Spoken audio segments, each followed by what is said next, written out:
What's up, guys? Dan Wiggum, Zac Fischer here. We're gonna share a little bit about one of the properties that we just closed on. We're pretty excited about because it was a unique purchase. I know Zac's been in real estate a little longer than I have actually, but Zac, before we kind of share that, let's talk about some of the obstacles and some of the stuff that you've dealt with before when purchasing real estate and financing and things of that sort. Yeah. So to give everybody a little background, I got in real estate in 2017 as a wholesaler, learned the game of wholesaling, which, in my opinion, you're not really a real estate investor at that point. You are a sales and marketer. You are essentially getting really good at finding deeply discounted properties, and you are flipping paper at that point, right? So what you do is you meet with a homeowner who's in distress that's willing to sell their house at a discount. You put them under contract. Then you meet with a buyer who's willing to pay you more. You make the in between. So let's say you lock up a deal for $100,000, sell it for 110. You make the $10,000 spread in between. It's called an assignment fee. And so that's what I started doing. And I got pretty decent at doing it. We were doing, several hundred deals a year. And then that's Did when you? I started. Do what? I was just gonna say, did you need money for that at all, or you weren't? So just to kind of give them some feedback on how, like, where the money flowed from as well. Yeah. So there is ways to do it for very, very little money. In fact, I have a YouTube video on my YouTube channel of how to turn $500 into $10,000. You do need a little bit of money though, because you got to put earnest money down whenever you get the property, which sometimes you'll see people who put like $10 down, but it doesn't fly a lot. And also too, marketing wise, right? Like, how are you going to find the property? Now, if you just go and door knock and you find a neighborhood and you look for distressed properties that way, I mean, there's ways to do it with very little money. What I did was I used a lot of we would skip trace lists. So we'd pull lists from the county clerk's office, skip trace them, so we'd get their phone number, and then we would cold call them. So that was how I started. Then I got into mailers where we were sending out postcards to people's houses. Then I got into online marketing with pay-per-click advertising, YouTube, Instagram, Facebook, all that stuff. That's what we do today. That's how me and Dan do a lot of our marketing. And so that's kind of you're depending on how much money you spend is how much money you have available, right? If you're dead broke, then you're going to have to go driving for dollars, so to speak, right? Or virtually drive for dollars, where you simply put in an address into Google Maps and you're looking for other distressed properties in that area. We used to do that. We used to pay VAs to do that, or we would literally, when I first started, physically drive neighborhoods, writing addresses down, and then I would go and skip trace those addresses. Or you can use like True People Search. It's just not the best data, but if you don't have any money, you're going to do what you can, right? But to answer your original question, Dan, that led me into flipping homes, right? The very first time I ever flipped a house, we made $110,000. I was thinking, this is awesome, right? We found the house because we got good at finding deeply discounted properties.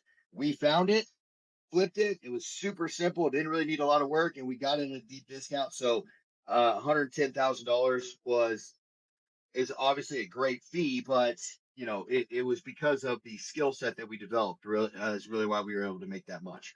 Now, fast forward a couple months, 8 months or so, I have 5 flips going on, and COVID hits.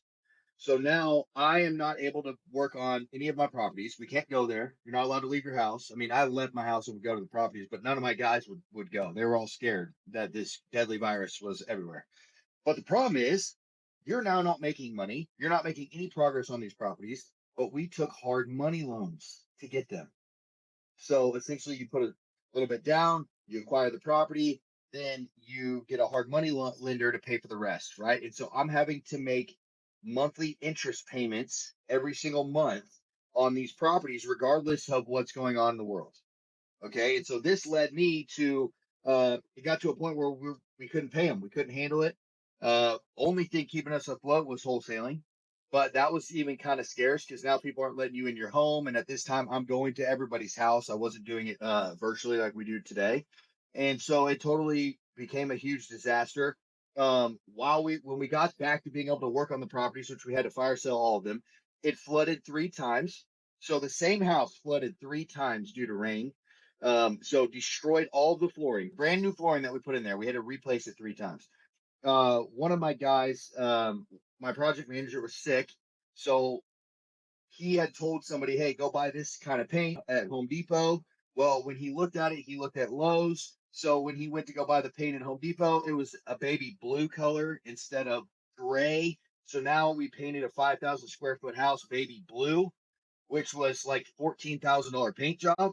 So we had to repaint that. So when you talk about disasters, Dan, I've been through so many disasters with real estate that has led me to want to do this strategy. That's led me to want to find out how to not have to deal with so many issues, which you're always going to have to still deal with issues. This is business, but there's things that I've learned that will never happen again because of those issues that I went through. Absolutely. And I'm sure you probably wish that you had had someone who went through those mistakes prior so that you could have learned from them.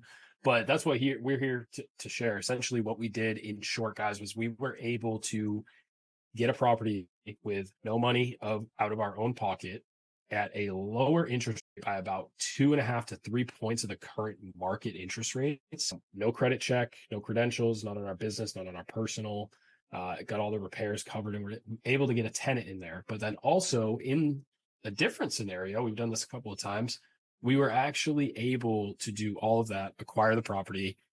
The difference was there were a lot of repairs that we weren't anticipating. We didn't really, expect. And we were able to basically get rid of the property to a end buyer, a different buyer who was ready to take on those repairs. And it was still a smashing deal for them. And we were able to assign it over for $12,000. Same way like Zac would wholesale, but again, none of our own money. We actually owned the property for a short period of time. Credentials, none of that. So really what we were doing was a type of creative financing. We found a distressed seller who doesn't necessarily mean driving for dollars, doesn't necessarily mean, the house is in bad condition. The seller himself was actually in a position where he just wasn't able to continue making those payments. The house was actually in great shape. He had some tough stuff happen in his life. We were able to come in there. He was about $17,000 behind in payments, and he had a 3.1% interest rate, which now, depending on the time of you watching this video, I don't know what rates will be, but right now they're at about 6.5, 7%. So obviously this is a very significant interest rate. Not to mention there was also about $100,000 in equity. What we were able to do was we came up with private money, which in our free community, we will have access to some of our private money lenders that will be able to help you acquire deals like this to get no money out of your pocket. We came up with about $40,000 in private money. We set up a structure with that private money lender to be able to give them their money back in monthly payments. And then what we did was we brought the loan current with $17,000, put money into the seller's pocket. So he wasn't just going to lose his house to foreclosure. He was able to walk away with something, get moving expenses taken care of. And we gave him about $5,000. And then we basically had the rest for repairs. We had to replace an AC unit and, just holding costs as well. We wanted to make sure we had some money in there to be able to cover those expenses. Fast forward, we were able to get a tenant in there. Now we pay the mortgage that is staying in the seller's name, which sounds, a lot of people will say, hey, how do you do that? Is that legal? What's going on? It is 100% legal. It actually happens thousands and thousands of times a month. A lot of people have never heard about it. Subject to, there's some, I will not even we don't know it all. We're still learning everything about it, but the way that this has changed the game for us to be able to go and acquire property is bananas. And the new thing is too, with our skill set and being able to communicate different complex ideas, because we already sell solar, but being able to communicate with realtors now, we have an abundance of opportunities out there. People who are on the market for 100 plus days, 150 days. And guys, in our community, if you actually do want to check that out, we will help coach you on reaching out to real estate agents, and we could actually be the end buyers for you in some scenarios if you bring us a good deal. So yeah, excited to share that with you guys. Definitely make sure you check out more on this YouTube channel, and also check us out on social media. We're going to be sharing a lot more content like this, and hopefully you're able to take something away from it. Yeah, also too, to piggyback on the realtor side,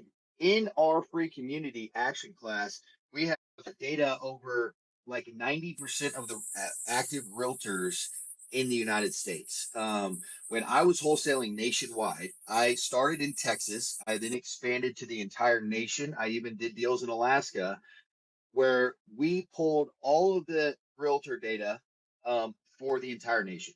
And it took a long time to do so. We have access to tens of thousands of cash buyers around the nation that you guys can also connect with as well. And here's the thing: whether you want to join our community or not, that's totally irrelevant. But something you guys do want to make sure that you do, if you are going to go the route of subject to real estate or owner finance or anything like that, make sure you have the right contracts. These contracts are what save you guys from litigators, from getting screwed over, losing the deal. We've seen horror stories where guys close on deals, pay thousands of dollars for a house that was actually never even transferred, or the title was not done properly because they didn't have the right paperwork. They weren't using the right title companies, anything like that. So whether you guys decided to learn more from us in our community, we would love to have you. But if you guys don't decide to, make sure you do that. But yeah, like Dan said, continue to check us out on YouTube. Follow us on all social media platforms. They're our first and last name on every platform out there. We'd love to give you guys free advice, free game. You guys DM us on Instagram. We'd love to talk to you as well, and just ultimately help you out in that scenario. We're still active in the game, and we'd love to help you guys out and see what